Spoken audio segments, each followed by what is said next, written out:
প্রথম স্কুলে এসে করলোটা কি দেখতে হলে ভিডিওটা স্কিপ না করে দেখতে থাকো। এই হলো ছোট্ট পরীর বাড়ি, কিন্তু ছোট্ট পরী তো এখনো ঘুমো ঘুমো করছে। আরে আরে, ওর তো আজকে স্কুল আছে। হে ভগবান, এখনো ওঠেনি। এই জন্য পই পই করে বলতাম, মারে একটু অভ্যাস করো সকালে ওঠার।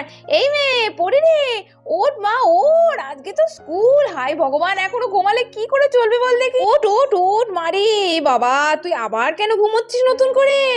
আরে আজকে তোর স্কুল। এই পড়ি, খুব ঘুম পাচ্ছে, জ্বালিও না তো, একটু ঘুমোতে দাও। দেখেছো কাণ্ড, কালকে রাত্রিরে যে কত কি বললি। হ্যাঁ মা, আর এখন সকালে দেরি হয়ে গেলে সবাই তো স্কুলে চলে যাবে, বসে যাবে স্কুল।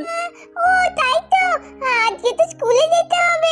দাঁড়াও, উঠছি বাবা।